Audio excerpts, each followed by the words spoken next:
আসসালামু আলাইকুম ওয়া রাহমাতুল্লাহি ওয়া বারাকাতুহু। প্রিয় শিক্ষার্থী, কেমন আছো তোমরা সবাই? আশা করছি তোমরা সবাই বেশ ভালো আছো।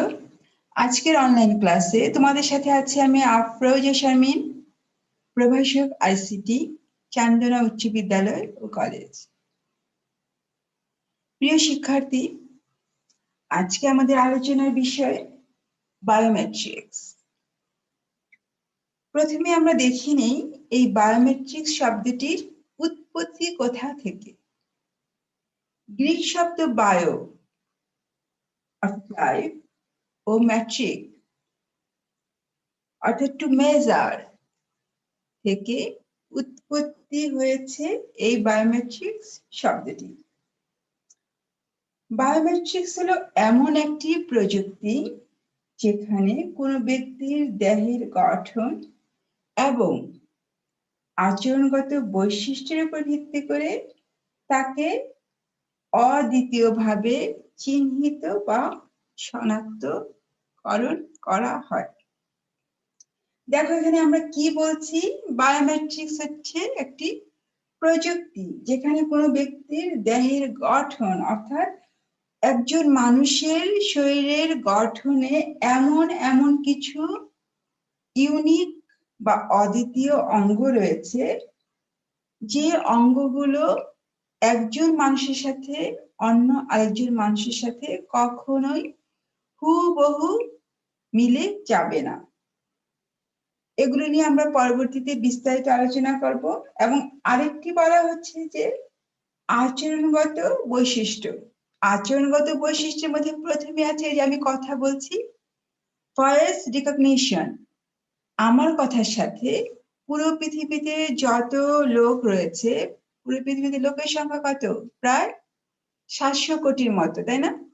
এই যে 700 কোটি লোক অথবা পৃথিবীর সৃষ্টির শুরু থেকে যত মানুষ পৃথিবীতে এসেছিলেন, আমরা যারা পৃথিবীতে আছি এবং ভবিষ্যতে যারা পৃথিবীতে আসবে, এই হাজার হাজার কোটি কোটি মানুষের ভয়েস, একজনের ভয়েসের সঙ্গে আরেকজনের ভয়েস কখনোই হুবহু মিলে যাবে না। আরেকটা হচ্ছে আচরণগত বৈশিষ্ট্যের কথা আমি বলছি। 1 নম্বর আমরা কি বললাম? ভয়েস রেকগনিশন, সিগনেচার ভেরিফিকেশন এবং আছে টাইপিং কি স্টপ। এগুলো নিয়েও পরবর্তীতে আমরা বিস্তারিত আলোচনা করব। দেখো তাহলে সংজ্ঞাটা কি বলেছিলাম। আচ্ছা প্রথমে আমরা দেখে নিই যে বায়োমেট্রিক্স শব্দটি, আমি বলেছিলাম যে দুটো শব্দ থেকে বায়োমেট্রিক্স শব্দটির উৎপত্তি হয়েছে। মনে আছে প্রিয় শিক্ষার্থীরা? কি বলেছিলাম? গ্রিক শব্দ বায়ো এবং ম্যাট্রিক। গ্রিক শব্দ বায়ো এবং ম্যাট্রিক শব্দ থেকে বায়োমেট্রিক্স শব্দটির উৎপত্তি। এবং বায়োমেট্রিক্স প্রযুক্তিটা কি প্রযুক্তি? এটা হচ্ছে এমন একটা প্রযুক্তি যেখানে একজন ব্যক্তি দেহের গঠন এবং আচরণগত বৈশিষ্ট্যের উপর ভিত্তি করে তাকে শনাক্তকরণ করা হয়। তাহলে প্রথমে কি করা হয়? দেহের গঠন 1 নম্বর, আর 2 নম্বর কি হচ্ছে? আচরণগত বৈশিষ্ট্য। এখন আমরা দেখে নেই এই যে বায়োমেট্রিক্স পদ্ধতি, এই পদ্ধতির প্রকারভেদগুলো কি কি হতে পারে। প্রথমে আমরা দেখে নেই দেহের গঠন ও শারীরবৃত্তীয় বৈশিষ্ট্য। প্রথমেই আমরা দেহের গঠন এবং শারীরবৃত্তীয় বৈশিষ্ট্যের প্রথম বৈশিষ্ট্যটাই হচ্ছে ফিঙ্গার প্রিন্ট বা হাতের ছাপ।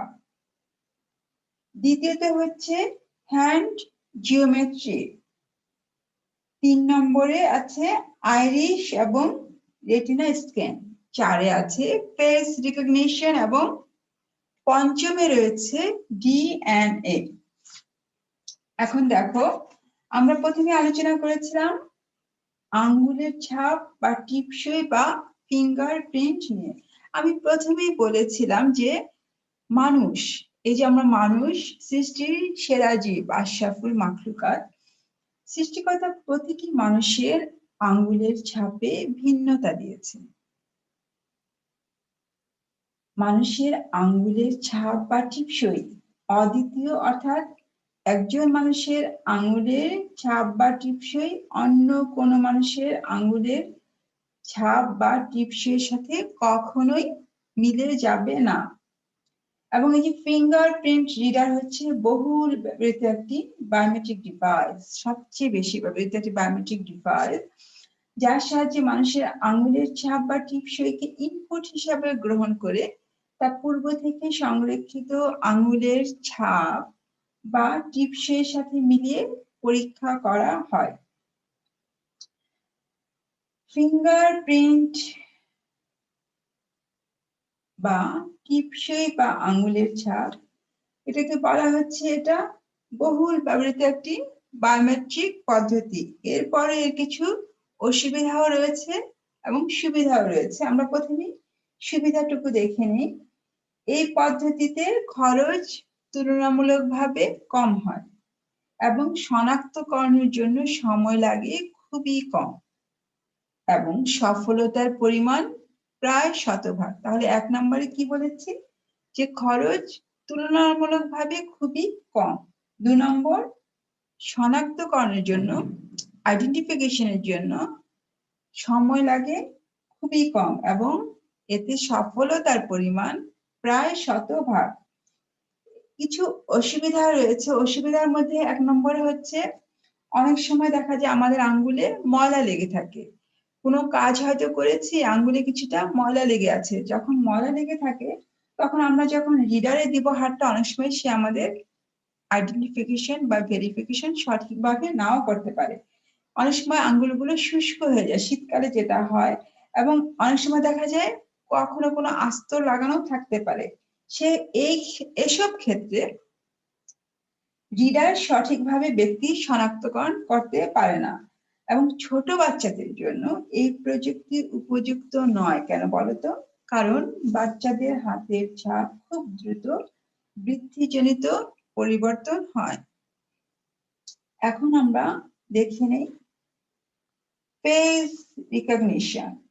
একজন মানুষের মুখমণ্ডলের সাথে অন্য মানুষের মুখমণ্ডলের হুবহু মিল কখনোই দেখা যায় না। আসলে সৃষ্টিকর্তা আমাদের প্রত্যেকটি মানুষের মুখমণ্ডলের ভিন্নতা দিয়েছে। মানুষের মুখমণ্ডল শনাক্তকরণ বা ফেস রিকগনিশন সিস্টেম হচ্ছে এক ধরনের কম্পিউটার প্রোগ্রাম, যার সাহায্যে মানুষের মুখের গঠন প্রকৃতি পরীক্ষা করে তাকে শনাক্ত করা হয়।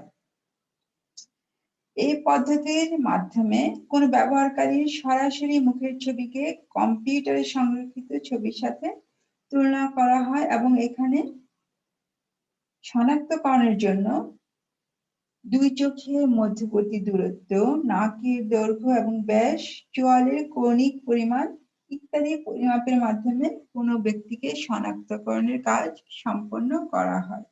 অন্যান্য পদ্ধতির মতো এই পদ্ধতিতেও অর্থাৎ ফেস রিকগনিশন পদ্ধতিতেও কিছু সুবিধা এবং অসুবিধা রয়েছে। সুবিধা হচ্ছে ফেস রিকগনিশন সিস্টেম সহজে ব্যবহারযোগ্য, অর্থাৎ খুব সহজে বহন করা যায়, এক জায়গা থেকে অন্য জায়গায় নিয়ে যাওয়া যায়,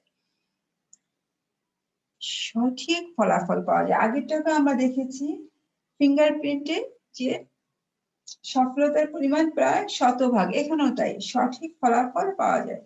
কিছু অসুবিধা রয়েছে। অসুবিধা কি দেখো, ক্যামেরা ছাড়া এই প্রযুক্তি ব্যবহার করা যায় না এবং কখনো কখনো ক্যামেরায় আলোর পার্থক্যের কারণে অনেক ক্ষেত্রে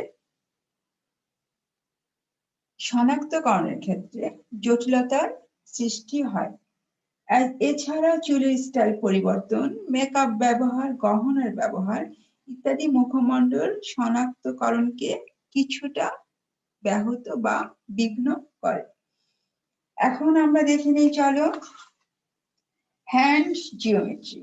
মানুষের হাতের আকৃতি ও জ্যামিতিক গঠনে ভিন্নতা পরিলক্ষিত হয়। হ্যান্ড জিওমেট্রি পদ্ধতিতে বায়োমেট্রিক ডিভাইস দ্বারা মানুষের হাতের আকৃতি বা জ্যামিতিক গঠন ও সাইজ নির্ণয়ের মাধ্যমে মানুষকে শনাক্তকরণ করা হয়। অন্যান্য পদ্ধতির মধ্যে এই পদ্ধতিতেও কিছু সুবিধা এবং অসুবিধা রয়েছে।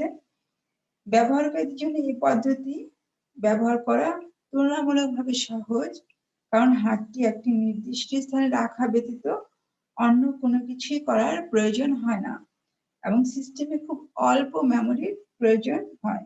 অসুবিধা হচ্ছে হ্যান্ড জিওমেট্রি ডিভাইসগুলোর দাম তুলনামূলকভাবে বেশি এবং ইনস্টলেশন খরচও কিছুটা বেশি। আর্থ্রাইটিস রোগীদের জন্য এটি ব্যবহার উপযুক্ত নয়।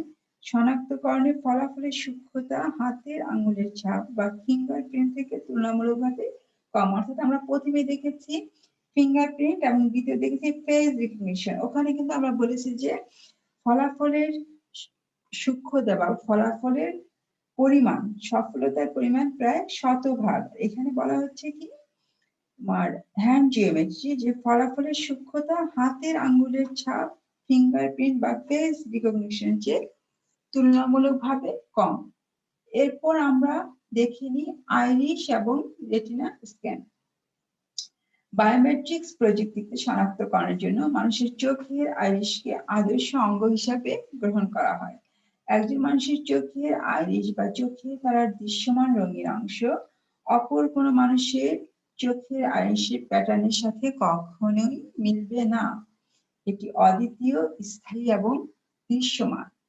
আইরিশ বায়োমেট্রিক্স পদ্ধতি কিছু সুবিধা এবং অসুবিধা রয়েছে। সুবিধা হচ্ছে কি দেখো, মানুষের চোখের আইরিশ হচ্ছে একটি আদর্শ অঙ্গ, এটা আমরা প্রথমেই বলে নিয়েছি। যা স্বচ্ছ পর্দা দ্বারা আচ্ছাদিত থাকে, ফলে এর কোনো ক্ষয় নেই। এই জন্য এটি উচ্চ নিরাপত্তামূলক শনাক্তকরণের ব্যবস্থা, যা স্থায়ী এবং দৃশ্যমান। শনাক্তকরণের জন্য খুবই কম সময়ের প্রয়োজন হয় এবং শনাক্তকরণের ফলাফলের সূক্ষ্মতা হাতের আঙুলের ছাপ বা ফিঙ্গারপ্রিন্ট থেকেও তুলনামূলকভাবে অনেক বেশি। এতক্ষণ আমরা কি জেনে আসছি, এতক্ষণ যে পদ্ধতিগুলোর কথা আমরা আলোচনা করেছি বায়োমেট্রিক্স পদ্ধতির মধ্যে, যে আমরা হাতের আঙ্গুলের ছাপ, ফিঙ্গারপ্রিন্ট এবং ফেস রিকগনিশন হ্যান্ড জিওমেট্রির চেয়ে বেশি সফলতা দেখেছি, বেশ সফলতার ভাগ 100% দেখেছি। আর এই যে আইরিশ এবং রেটিনা স্ক্যান, এটাকে বলা হচ্ছে যে ফিঙ্গারপ্রিন্টের চেয়েও এর ফলাফলের সূক্ষ্মতা বেশি। এবং অসুবিধা হচ্ছে এই পদ্ধতি অনেক ব্যয়বহুল, তুলনামূলকভাবে বেশি মেমোরির প্রয়োজন হয়। চোখের চশমা ব্যবহার করে এই পদ্ধতি শনাক্তকরণ যায় না, ফলে ডিভাইস ব্যবহার করার সময় চশমা খোলার প্রয়োজন হয়। প্রিয় শিক্ষার্থী, আমরা বায়োমেট্রিক্স পদ্ধতির আচরণগত যে বৈশিষ্ট্যগুলো রয়েছে এটা আগামী ক্লাসে আলোচনা করব। আজকের মতো ক্লাস এখানেই শেষ করছি। সবাই ভালো থাকবে, সুস্থ থাকবে, আতঙ্ক মুক্ত থাকবে, দুশ্চিন্তা মুক্ত থাকবে, কেননা আতঙ্ক এবং দুশ্চিন্তা মানুষের রোগ প্রতিরোধ ক্ষমতা কমিয়ে দেয়। তোমরা সবাই পরিবার সহ নিরাপদে থাকবে, সুস্থ থাকবে, পরম করুণাময়ের কাছে এ দোয়াই করি। আল্লাহ হাফেজ। আসসালামু আলাইকুম।